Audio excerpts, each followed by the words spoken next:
Hello Taurus, this is your reading for the week of August 13 to 19, but lahat naman po ng reading ko dito ay timeless.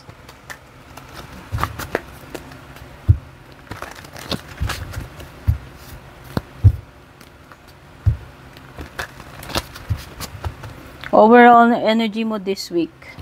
Oops. Four of Cups reversed.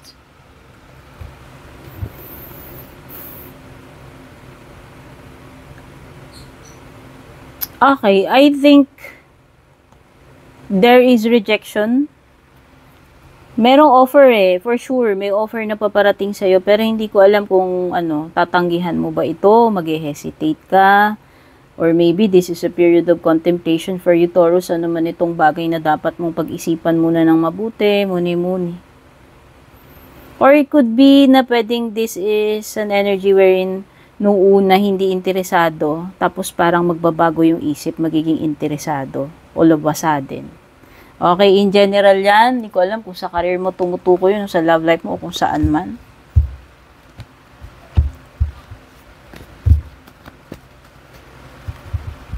Check na natin when it comes to pera or career this week. Ano yung overall energy for pera, career this week? Ito overall energy for the week sa kabuuan in general. Career, tapos sa home, sa love, tayo na ito. Tapos, kuha tayo ng unexpected sa area ng hindi inaasahan.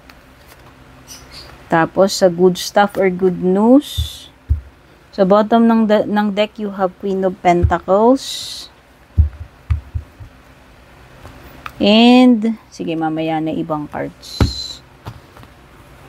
So,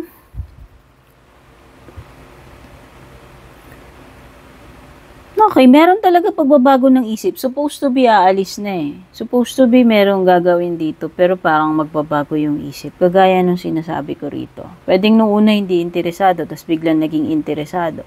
Whether yung employer mo yun o ikaw, about an offer, about an opportunity, or about a plan, a career move na, career or pera, kaperahan move, no? Something na pwedeng nung una hindi mo kino-consider, hindi mo ina-accept, pero biglang nagbago yung isip, biglang tatanggapin na lang, biglang magiging interesado. Parang ganun yung energy dito. Okay, related sa career ito o pera. Tapos when it comes to sa bahay or family, pwedeng may discord, may problem. Hindi ko alam kung anong magiging problem ninyo. When it comes to family, hindi ko alam kung pera ba yan or iba, family matters, pwedeng malalim, pwede rin namang hindi ganun ka-serious. Actually, meron ditong parang nagfo-fall apart, pwedeng yung iba, yung pinaka-mismong family, yung pundasyon ninyo, parang napipilay, nawawalan ng stability sa samahan, sa mag-asawa man to o sa family. Or pwedeng mabubungi, like pwedeng may mawawala or aalis sa family. Okay. Pwede rin hindi ganun ka-stable yung kabuhayan or financial ninyo as a family. What else? O baka merong aalis, kailangan mag-alis, mag-travel, mag-abroad para lang sa kapakanan ng pamilya. Could be. Pwedeng may mga ganung bagay na pinag-iisipang mabuti, pinag-aaralan, kino-consider since meron kang pagko-contemplate dito, So, check na natin when it comes to your love life. Alamin muna natin anong energy ni person mo. Second chance. Gusto ni person mo ng reconciliation, making amends. I-ask ka niya kung bibigyan mo pa ba siya ng second chance. Lalapit sa'yo yan. Makikipagbate, makikipagayos, makikipag-reconciliate. Okay? Naghahanap siya ng opportunity to reach out to you kung hindi pa siya nakapag-reach out sa'yo. Ayan, this person doesn't want to let you go. Kung sasabihin mo na ni-let go mo na siya, well, sa kanya hindi. Okay? Holding on pa rin tong person na to. And then, when it comes sa area ng hindi mo inaasahan, you have the Hanged Man reversed. Hanged Man reversed is, okay, tapos na yung period ng waiting for you. Okay? Hindi mo inaasahan siguro na, okay, Akala mo siguro kailangan mo pang maghintay, pero no. I think this is the perfect time. Hindi mo inaasahan siguro very soon, all of a sudden. Okay? Or it could be a realization wherein hindi mo inaasahan na nagsasayang ka lang ng mga energy mo dito or kung ano naman itong inaaksaya mo dito. Kasi ito ay making sacrifices pero pwedeng, alam mo yun, hindi naman pala worth it or magsasayang ka lang ng time mo ng pagsasakripisyo mo dyan. Pwedeng hindi mo inaasahan yun. Pwedeng yun yung marirealize mo. And then, sa area naman ng ano tawag dito? Good stuff or good news. Magandang parating sa'yo. You have the Justice card, Libra energy. So, by the way, yung mga signs na meron dito, pwedeng may mga water, Cancer, Scorpio, Pisces. Pwede rin may fire, may earth. Almost nandito lahat. But this is Pisces. So, more of Pisces energy and Libra. So, area na nga ng good stuff, good news, magandang mangyayari po parating sa'yo in this period. This is Justice card, manunumbalik na sa balance, sa katiwasayan. Kung naghahanap ka literal ng justice, ito rin yun. Okay? Ito ay good karma. Magagandang resulta. Kung ano man yung mga decisions dito, maaaring papabor. Ibig sabihin, patas lang para sa'yo. Deserve mo. Kung anong deserve mo, yun yung makukuha mo.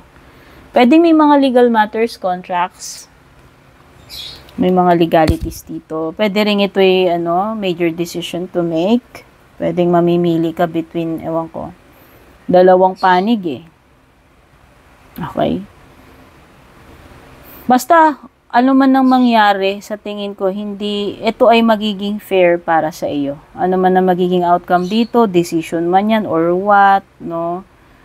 You will get what you deserve. Okay?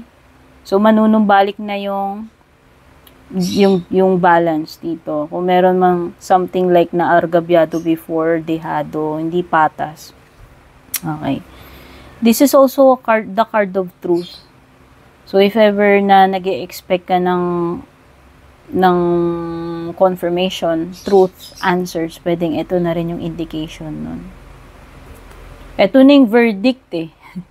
Meron ditong something like bababa na yung decision or verdict. Okay?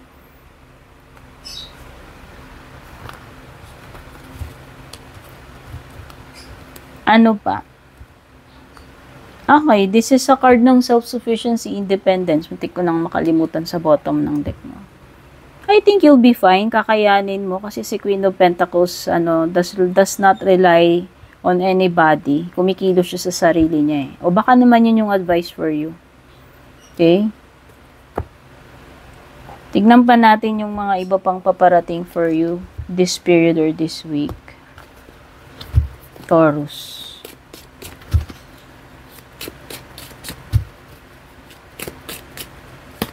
First, you have lightning. Parang tower card to. This is some kind of surprise or parang shocking, unexpected.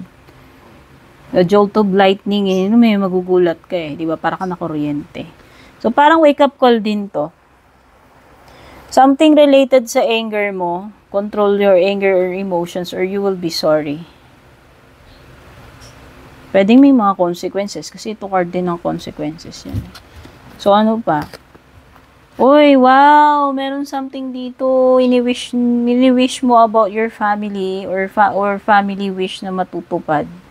Kung hindi man ikaw yung nagwi-wish yan. Basta anything related sa family, sa tingin ko positive yung outcome or achievable, ipagkakaloob, no? Matutupad, matutuloy, mangyayari, good stuff yun, positive yun. Merong aalis sa buhay mo, merong chair empty, may mababakante rito eh. Kung ano man ang role na itong person na to sa buhay mo, yun yung mababakante. Okay?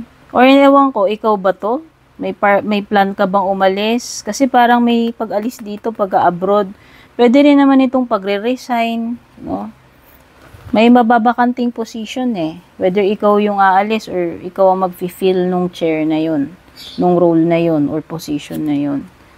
O, be careful when it comes to health, ha? Hindi ako doctor, disclaimer, palagi kong sinasabi yan. Pero pag lumilitaw to, palagi ko lang ini-heads up.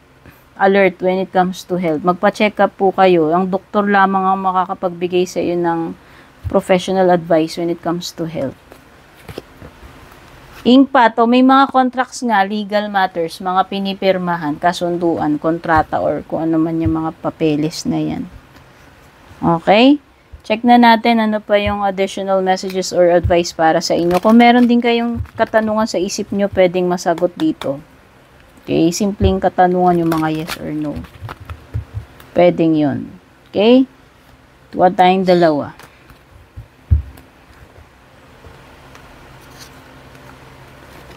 You have, you're ready, at saka improving health. Oh, ayan na. Oh, kung nagtatanong ka kung makaka-recover, oo. Financial man yan or health. Kung magiging okay ba, magi-improve, yes. Ang situation, ang health, etc.